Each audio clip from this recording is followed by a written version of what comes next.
Следува разговор во утринската програма за кој што знам дека ќе го задржи вашето внимание. Особено се радуваме кога имаме млади, талентирани и успешни студенти тука во студиото 3 на Македонската телевизија. Сигурна сум дека досега успеавте да прочитате информацијата, односно да дојде до вас информацијата дека Јована Спасич, која што е студентка на Факултетот за драмски уметности во Скопје, победи на фестивалот за рецитирање поезија Денови на Данило Лазович. Токму таа заедно тука со нас во студиото. Со неа се дојде и професор доктор Тихомир Стојановски, кој што на Факултетот за драмски уметности предава сценски говор, и Енџи Николовска. Добро утро и добре ни дојдовте. Добро утро.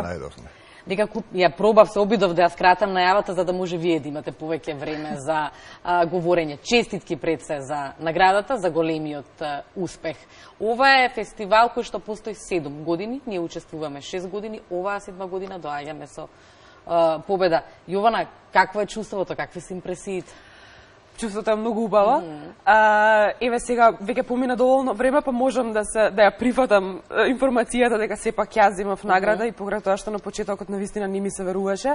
Кога отидов таму бев навистина без очекувања, затоа што не знам, некако се вртеше муабето дека најчесто победуваат студенти од Белград, и мислам ова прв пат се случува да победи студент од Македонија. Јас сум првата од нашиот факултет што победува, и затоа кога отидов таму не бев со никакви очекувања, и затоа ова така го прифатив прво со неверување, а еве сега веќе почнуваат да се доаѓаат работите на свое место, и така да ја прифаќам наградата некако. Так. Професоре, вие подготувавте Јована токму за ова. Како течеа подготовките, како одлучивте со која песна ќе се настапи, која песна ќе се рецитира? Па ние се познаваме таму, значи факултетот е интересно место, се соочуваме на повисоко ниво, не само физички, него чувствено, како да речеме, и духовно се познаваме.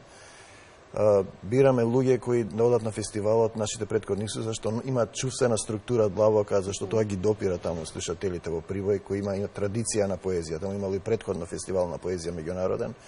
Јована ја избра сама песната, значи јас ги прашувам првен дали има некоја песна што сакаат длабоко да ја кажат внатре. Значи не да е наметната, таа ја кажа песната, и така ја избравме. Видов дека доста е влезена во неа. Тоа е песна од Петр Андреевски кој има духовен слој, навистина зборува за еден невидлив свет. Не е обична песна, физичка, како да ја кажеме. И таа доста длабоко ја прифати, и знаевме дека можеме да победиме. Мислам дека и разговаравме дека кој ќе решат тие дека треба да победиме ние, зашто ние неколку пати бевме на прагот да победиме, и претходно со некои деца што да одеа таму, дека кој ќе решат, ќе добиеме награда, ако се сеќава Јована. И ете, фала му на Господа, се отчита тоа што го работиме, кога други ќе гласаат за вас, или никој не е пророк во своето село, како што рекол Исус, така и ние овде работиме, меѓутоа друго е кога од надвор ќе дојде вредноста на тоа што сте го сработили, и се радувам секако. Тоа е успех на целиот факултет, и го честитам на факултетот 50 годишнината, им ја честитаме токму со оваа награда. Так, ќе говорим и за самата песна и за минатите наши учества токму на овој фестивал. Енџи, оваа година ти беше како придружба. Така. Кажи ми, како изгледаш од другата страна? Мислам дека јас имав многу повеќе трема за разлика од Јована. Јована ми е блиска другарка, и затоа и јас си бев нејзина придружба. Уште пред да започне надпреварувањето, почнав да се потам, имав неверојатно голема трема. Но од друга страна беше одлично да си ја гледам другарката и колешката на сцена, а кога инаку, само да напоменам, јас цело време броев бодови, затоа што толку бев нестрплива. Во моментот кога беше веќе очекувано и се гледаше дека Јована ќе победи, јас толку се исклучив и почнав многу да се радувам. Освен тоа што си ги броела водовите, како што кажам, мора да напоменеме дека токму таму за време на фестивалот има и работилници. Така, се одржуваше работилница на тема карактеризација на лик. Работилницата ја водеше професорот Душан Матеич, тој е професор по дикција на Факултетот за драмски уметности Белград. Нови искуства, нови познанства, и мислам дека научивме многу повеќе за разлика од тоа што досега сме го стекнале како искуство или на нашиот факултет, или пак на некои други работилници овде на нашите простори. И ти си студентка на Факултетот за драмски уметности, дали тоа може би значи дека следната година ќе учествуваш на овој фестивал или? Па, јас би сакала, ќе видиме, ќе размислиме. Може да се размисли. Така, да. Јована, ајде да се вратиме на она што се случуваше таму. Ти направи едно нешто што се прави еднаш. Како одлучи токму оваа песна? Петри Андреевски? Па јас прво многу сакам поезија и никако уште и помала кога бев, така се склопија коцките во животот мој што често ми се нудеше прилика да рецитирам, така што и пред да се запишем на факултет често читав поезија, а од друга страна Петри Андреевски ми е омилен македонски автор и повеќето од песните што ги има напишано му ги знам, но ова ми е едно од поомилените. И кога професорот ме праша дали имам некоја која што ми се допаѓа, јас ја издвоив ова, затоа што навистина има многу емоции во песната. Всушност во неа се обраќам на човек кој што не е веќе меѓу нас и всушност го прашувам, му кажувам дека се имам направено за таму, на тој свет нему да му биде добро и завршува песната, односно најемотивниот момент е кога го прашувам, кажи ми како и каде ќе се причекаме таму. Професоре, важно е на студентите да им се остави тие да одберат што сакаат, не да се наметне. Па да, мислам, работата на актерството и на говорот е работа врз човечката душа.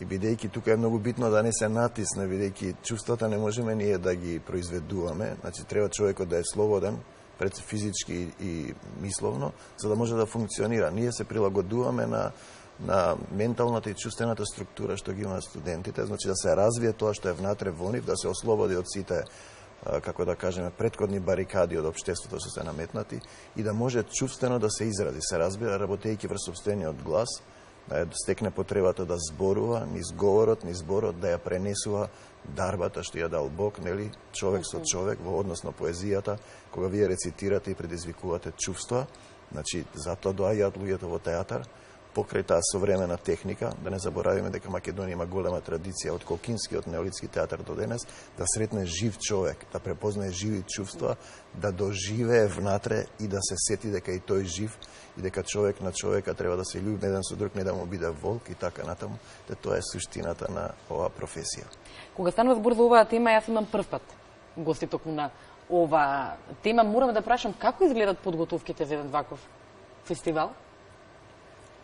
Па прво ја одбирам песната и мислам супер беше тоа што имавме долго време на располагање за да се спремаме и ние работевме не многу често, но се гледавме така еднаш во 2-3 недели месечно и така и оставивме време на песната да зрее, да созрее и јас да си најдам за секој стих што го има во песната да си најдам што тоа мене ми значи и како тоа јас ќе го кажам и беше супер што имавме долго време за работа. Прво ја одбрав песната и потоа разговаравме со професорот, ми дава тој индикации како јас нешто да кажам.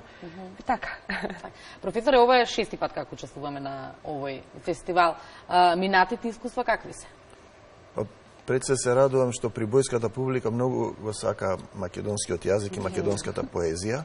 Значи, ние можеме да зборуваме дека тие не разбираат се делови од стиховите. Меѓутоа, разбираат метричко, ритмичко, како да кажеме, чувствена мисловна структура која ќе се доведе до едно совршенство, во порамнување на текстот што го напишал друг, да помине низ вашата душа, тие тоа го сеќаваат. И највеќе ги допира таа чувствена структура. Она што е фасцинантно во македонскиот јазик практично, сега можеме и да го кажеме и како да кажеме и научно, се тие метрички стапки на дактили, на кој е напишан Хомеровата Илијада и во антиката се нарекувале обредни метрички стапки, леви и десни дактили, служеле за исцелување, за одврзување и врзување. Во современиот македонски јазик, дактилот е најупотребуваната метричка стапка и тоа е тоа што на тој македонски јазик и покрај сите негирања дава една длабочина. Значи, како да го кажеме, да не заборавиме дека тој се играл во обредно, а денеска функционира рам, пам, пам, рам. И тоа е добро, бидејќи тие ја сакаат таа чувствена структура. Може би техничкиот дел ние не сме толку работили, повеќе одиме на чувството и на талентот. Кога би го развили, имавме еден пољак кој дојде да работи во Кумановскиот театар пред 15 години, рече да имам македонската чувствена структура и полската работливост, ќе направам совршен актер. Ете, тоа е. Енџи и Јована, кој е бенефитот за вас како студенти од целото ова искуство? Ајде прво ти. Па супер беше прво тоа што запознавме многу колеги кои што се генерално од бившите југословенски држави и знам дека тоа дружење нема да остане само на тоа, дека ќе имаме и други соработки понатаму. Имавме и големи актери кои што ни беа во жири и со нив стекнавме, оформивме познанства, исто така бевме и на работилници и знам дека нема да ми биде последно одење во Прибој, тоа сум сигурна. Да, тоа за Прибој дефинитивно и јас тука ќе би се приклучила за тоа.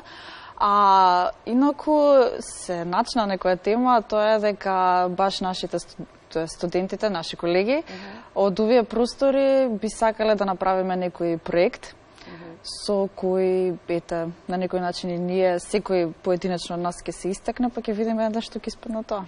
Зошто да не ние како медиум сме тука да информираме и да ве поддржиме за сето тоа. Професоре, ова не е победа само за Увана, ова е победа и за вас и за факултетот за драмски уметности. Се разбира, во иднина кои се плановите? Па секако победата дојде во право време, како што реков, честитка за 50 годишнината од факултетот. Факултетот созира, веќе е зрел. Се надевам дека ќе се развие уште повеќе, ќе се преселиме во новата зграда. Со нив го работиме Шекспир сега. Тоа се моите најубави часови, бидејќи Шекспир го сакам посебно, бидејќи таму има таква метафорична структура што тешко да се исполни, поврзана повторно во еден духовен слој на текстови. Тие го изборуваат најубавите монолози од Хамлет. Тоа ни е задоволство. Претходно имаме систем на играње представи, предиспитни представи по гимназии, болници. Со нив сме биле во домот за деца 11 октомври, сега веќе не постои, кај училиштето за глуви и наглуви. И ќе продолжевме понатаму, меѓутоа со инклузијата ни го одземаат така некако правото. Така да продолжуваме со работа. Се надеваме дека ќе има уште успеси и отчитување на тоа на меѓународно ниво што сме сработиле. Верувам дека ќе биде така, ќе повторам уште еднаш како медиум, како програма сме тука да ве поддржиме и да информираме. Честитки уште еднаш за големиот успех, ќе да кажеме повторна средба, дефинитивно имаме што да си кажеме. Секако. И благодарам и за убавата енергија која што донесовте утрово тука во македонската телевизија.